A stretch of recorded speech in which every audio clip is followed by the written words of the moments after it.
ठप्पा लग गया है भाजपा का। हाँ, एक दागदार है, हाँ। साफ सुथरा। तो क्या लग रहा कर रहे लोग। हाँ, ये मतलब बात नहीं, बात तो आप करेंगे ना। नहीं, मैं नहीं कह रहा हूँ, ये जनता कह रही है। आपको लग रहा है कि एक दागदार है, एक साफ सुथरा चेहरा है, एक किसान का चेहरा है और एक राजा का चेहरा है। मुझे लगता है कि मध्य प्रदेश में 29 में से कम हम लोग 8 और 9 सीट लोकसभा सीट की जीतने की स्थिति में रहेंगे। साउथ में इनका क्या स्थिति है किसी से छुपी हुई नहीं है। नॉर्थ की स्थिति आपको वाकिफ है।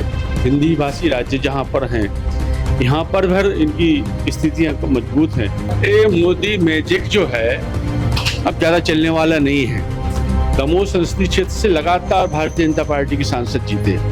क्या मिला इस बुंदेलखंड को, क्या मिला इस दमोह संसदीय क्षेत्र के लोगों को? केंद्र सरकार की कौन सी योजना का लाभ मिला? कौन से मामले में हम लोग आत्मनिर्भर हैं? कौन सी सिंचाई की संसाधन अच्छी स्थिति में हुई है बुंदेलखंड में? आज भी बुंदेलखंड का युवा बेरोजगार जो है पलायन करने की स्थिति में, मजदूर पलायन करके अन्य प्रदेशों में जाने की स्थिति में। आखिर क्यों? बारिश की बूंद भले ही छोटी होती है, लेकिन उनका लगातार बरसना बड़ी नदियों के बहाव का कारण बन जाता है। नमस्कार, मैं हूं आपके साथ में भूपेंद्र सिंह और आप रिपब्लिक सागर मीडिया के साथ में। पूरे हिंदुस्तान में लोकसभा चुनाव की तारीखों का ऐलान हो चुका है। पूरे हिंदुस्तान में 7 चरणों में मतदान है। अगर हम बात करें मध्य प्रदेश की, तो मध्य प्रदेश की 29 लोकसभा सीटों पर 4 चरणों में मतदान होने के लिए जा रहे हैं। इस वक्त हम मौजूद हैं मध्य प्रदेश की दमोह लोकसभा से, जहां पर भारतीय जनता पार्टी ने अपना प्रत्याशी राहुल सिंह लोधी को बनाया है, तो कांग्रेस ने अपना प्रत्याशी यहां पर बंडा विधानसभा के पूर्व विधायक तरवर सिंह लोधी को बनाया है। इस वक्त हमारे साथ मौजूद हैं देवरी विधानसभा क्षेत्र के पूर्व विधायक और मध्य प्रदेश शासन के पूर्व कैबिनेट मंत्री माननीय हर्ष यादव जी, जिनको यहाँ पर दमोह लोकसभा क्षेत्र का प्रभारी बनाया गया है। सर, बहुत बहुत स्वागत है सबसे पहले आपका हमारे। बहुत धन्यवाद आपके लिए। क्या लग रहा है, अब 2024 का लोकसभा चुनाव है, अब आपको अभी दमोह लोकसभा की क्या तस्वीर दिख रही है? कितना समय? देखिएगा, इस बार जो इलेक्शन है, चाहे मध्य प्रदेश की बात हो चाहे पूरे देश की चुनाव की बात हो, अवाम ने ठान लिया है कि परिणाम निश्चित रूप से बेहद अप्रत्याशित रहेंगे। मेरा ऐसा मानना है, आज हर वर्ग का व्यक्ति, चाहे युवा हो, चाहे किसान हो, चाहे महिलाएं हो, चाहे कर्मचारी हो, अपने आप को ठगा हुआ महसूस कर रहा है। और लोकसभा चुनाव के परिणाम निश्चित रूप से उसके परिणाम हमारे लिए दिखाई देंगे। मुझे लगता है कि मध्य प्रदेश में 29 में से कम हम लोग 8 और 9 सीट लोकसभा सीट की जीतने की स्थिति में रहेंगे। भारतीय जनता पार्टी ने एक टेंडेंसी बना ली है कि इस बार के लोकसभा चुनाव में वह 400 सीटें पार करेंगे, और इसी के तहत वह मध्य प्रदेश की 29 लोकसभा सीटों पर काबिज होना चाहती है। तो 400 प्लस लोकसभा सीटों के फॉर्मूले को आप क्या कहें? भूपेन जी, आप बहुत वरिष्ठ पत्रकार हैं, आप भी ये समझते हैं, साउथ में इनका क्या स्थिति है किसी से छुपी हुई नहीं है। नॉर्थ की स्थिति आपको वाकिफ है। हिंदी भाषी राज्य जहाँ पर हैं, यहाँ पर भर इनकी स्थितियाँ मजबूत हैं। मगर वहाँ भी, चाहे उत्तर प्रदेश की बात हो, चाहे छत्तीसगढ़ की बात हो, यहाँ तक कि राजस्थान की बात हो, वहाँ भी इस बार हमारे परिणाम अनुकूल निकलने वाले हैं। बहुत सारे हमारे प्रत्याशी जो अखिल भारतीय कांग्रेस कमेटी ने दिए हैं, निश्चित रूप से चुनाव जीत के आने वाले हैं। और मध्य प्रदेश की भी इसमें मैं जोड़ना चाहूँगा, मध्य प्रदेश में भी इस बार भारतीय जनता पार्टी को नए सिरे से रणनीति बनाने की आवश्यकता महसूस हुई है। और निश्चित रूप से जो बात कर रहे हैं 29 सीट जीतने की, मुझे नहीं लगता कि 29 सीटें वो जीत पाएंगे। भारतीय जनता पार्टी का जो आईटी सेल है वो मजबूत माना जाता है। जब 2019 के लोकसभा चुनाव हुए थे, तो सोशल मीडिया पर एक कैंपेनिंग चलाई गई थी कि मैं भी मोदी का, मतलब मैं भी चौकीदार। तो जब मोदी जी ने अपने सोशल मीडिया पर मैं भी चौकीदार किया था, तो भारतीय जनता पार्टी के तमाम नेताओं ने अपने सोशल मीडिया पर अकाउंट को मैं भी चौकीदार कर दिया था। अब 2024 के लोकसभा चुनाव में कैंपेनिंग फिर शुरू हो गई है कि मैं भी मोदी का परिवार। उस पर क्या करेंगे आप? मतलब मैं भी चौकीदार और मैं भी मोदी का परिवार। ये मोदी मैजिक जो है अब ज़्यादा चलने वाला नहीं है। कहीं ना कहीं लोगों ने 10 साल में महसूस किया है। आप भी इसी संसदीय क्षेत्र के व्यक्ति हैं। मैं आपसे पूछना चाहता हूँ, दमोह संसदीय क्षेत्र से लगातार भारतीय जनता पार्टी के सांसद जीते। क्या मिला इस बुंदेलखंड को, क्या मिला इस दमोह संसदीय क्षेत्र के लोगों को? केंद्र सरकार की कौन सी योजना का लाभ मिला? यहाँ तक कि जब हमारे नेता राहुल गांधी जी ने बुंदेलखंड पैकेज दिया मध्य प्रदेश को, उसका कैसे बंदरबांट हुआ, कितना भ्रष्टाचार हुआ। यदि वही पैसा सही तरीके से उपयोग हो जाता तो आज हम लोगों को कहीं रिजल्ट मिलते। मनरेगा की योजना हमारी मनमोहन सिंह सरकार लेके आई थी, मगर मनरेगा योजना का किस तरह से दुरुपयोग वर्तमान सरकार 20 साल में कर रही है, ये किसी से छुपा हुआ नहीं है। मेरा कहने का मतलब ये है, मात्र मार्केटिंग करना, झूठ को सच साबित करना, आम को इमली कहने की आदत जो भारतीय जनता पार्टी के कार्यकर्ता से लेकर को है, उससे जनता उब चुकी है।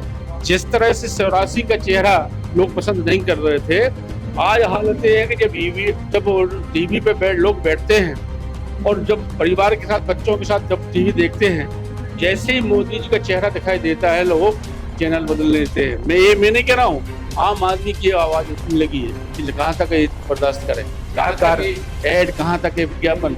दमोह लोकसभा की बात करें, क्या कारण है कि 1989 के लोकसभा चुनाव के बाद से लगातार भारतीय जनता पार्टी इस लोकसभा सीट से जीतती आ रही है। दूसरी तरफ आप बोल रहे हैं कि संसदीय क्षेत्र में भारतीय जनता पार्टी को लगातार मौका मिलता रहा, लेकिन कोई सौगात नहीं मिली। अगर सौगात नहीं मिली तो जनता ने बार बार क्यों चुना? जनता जो है इसी बात को लेकर जनता खड़ी है तैयार। इस बार जो है हम उनको सबक सिखाने वाले हैं, चाहे स्वास्थ्य सुविधाओं की बात हो, चाहे रेलवे की बात हो, चाहे पेयजल की समस्याओं की बात हो।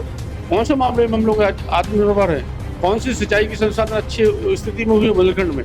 आज भी बुंदेलखंड का युवा बेरोजगार जो है पलायन करने की स्थिति में, मजदूर पलायन करके अन्य प्रदेशों में जाने की स्थिति में। आखिर क्यों? अन्य प्रदेशों में ऐसी स्थिति क्यों नहीं है? जहाँ भी अन्य स्टेट में हम जाएँ, चाहे साउथ जाएँ, चाहे गुजरात जाएँ, चाहे महाराष्ट्र जाएँ, और हर जगह कहीं ना कहीं हमारे बुंदेलखंड के लोग बुंदेली भाषा बोलते हुए मिल जाएंगे। पूछते हैं अपन लोग, तो पूछते हैं भैया मैं ललितपुर का, मैं टीकमगढ़ का, मैं दमोह का, मैं पन्ना का, मैं सागर का। आखिर यदि यहाँ रोजगार के अवसर उपलब्ध करवाए होते तो कहीं ना कहीं लोग पलायन तो नहीं होता, लोग अपने परिवार के साथ तो रहते। तो मैं आपके माध्यम से भारतीय जनता पार्टी के लोगों से पूछना चाहता हूँ, क्यों नहीं बेरोजगार के दूर करने के लिए प्रयास किए गए? यहाँ संसाधन थे तो नहीं उपलब्ध करवाए गए लोगों को। एक वक्त था जब कांग्रेस की सरकार थी और तमाम सब चीज चल रही थी, अभी राजनीतिक सियासत के गलियारों में एक शोर मचा हुआ है। जो अभी दमोह लोकसभा क्षेत्र से भाजपा और कांग्रेस से दोनों से प्रत्याशी बनाए गए हैं, वो कांग्रेस के ही प्रत्याशी बोल रहे हैं। 2018 के विधानसभा चुनाव में कांग्रेस ने राहुल सिंह लोधी को अपना प्रत्याशी बनाया, लेकिन जो चीजें उठापटक हुई वो कांग्रेस छोड़कर भारतीय जनता पार्टी में आ गए, क्योंकि उपचुनाव में वो हार भी गए।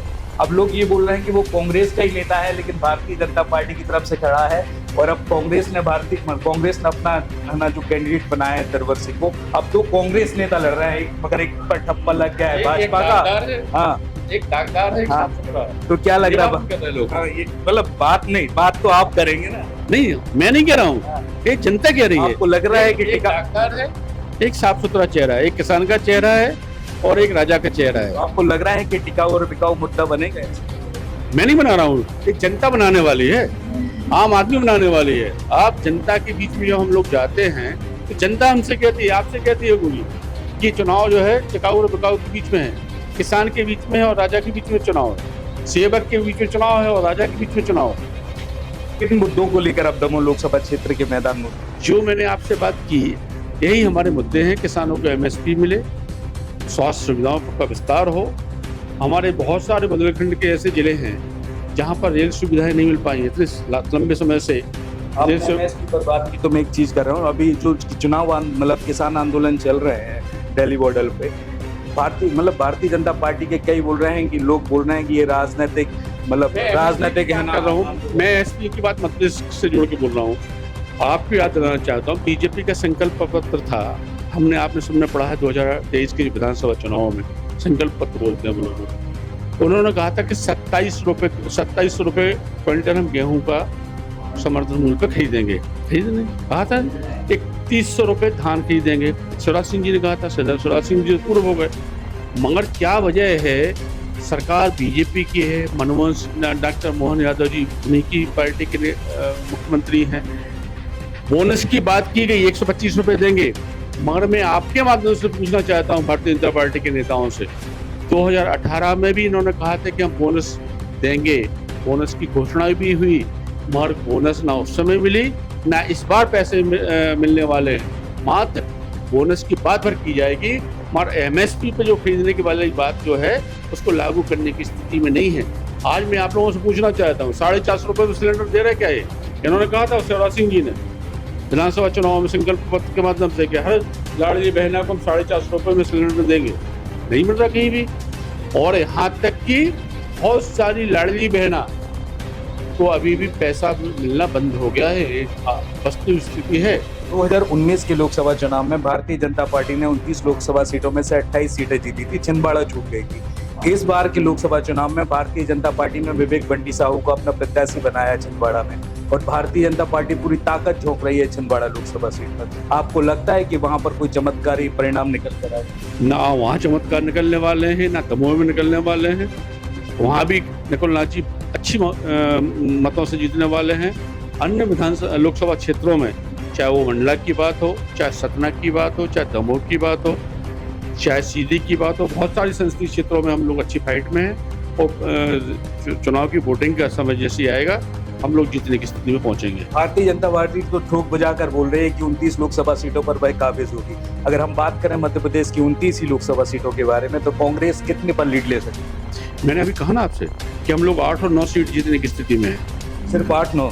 हाँ, 8-9 सीट हम लोग जीतने की स्थिति में हैं। और केंद्र में? केंद्र में पूरा जनसमर्थन जिस हिसाब से हमारा इंडिया गठबंधन है, उस हिसाब से हम लोगों को लग रहा है कि हम लोग का इस बार इंडिया गठबंधन की सरकार बनी। 26 अप्रैल को मतदान हो गई दमोह लोकसभा क्षेत्र में, तो मतदान देते समय मतदाता किन किन बातों का ध्यान रखें? आप इस चैनल के माध्यम से कुछ संदेश देना चाहें? मैं किसान भाइयों से भी कहना चाहूँगा, युवाओं से भी कहना चाहूँगा, बेरोजगारों से भी कहना चाहूँगा, ऐसी तपती धूप में जब महिलाएं सिर पर घुंड कसेड़ी रख के जाती हैं, कुप्पा रख के जाती हैं, एक आधा किलोमीटर दूर, उनको पेयजल की व्यवस्था नहीं, स्वास्थ्य सुविधाएं नहीं है, किसान को अपना उपज का रेट नहीं मिल पा रहा है, तेंदुआ पत्ता का बोनस नहीं मिल पा रहा है, उन सब से जरूर कहना चाहूँगा, मजदूर से, गरीब से, किसान से, युवाओं से, बेरोजगारों से, कि एक बार संकल्प लीजिए, एक बार परिवर्तन की प्रयास लाइए, बुंदेलखंड का विकास यदि चाहते हैं तो भारतीय जनता पार्टी को हराइए। बहुत बहुत धन्यवाद सर चैनल के साथ जुड़ने। रिपब्लिक सागर मीडिया को सब्सक्राइब अवश्य करें, और आप हमारी आने वाली सभी वीडियो को देखना चाहते हैं तो आपको उसके लिए घंटी जरूर दबानी पड़ेगी, ताकि आपको सभी वीडियो की नोटिफिकेशन समय समय पर मिलती रहे। रिपब्लिक सागर मीडिया पर जो भी वीडियो आएगा वह सच की कसौटी पर कसकर ही आएगा।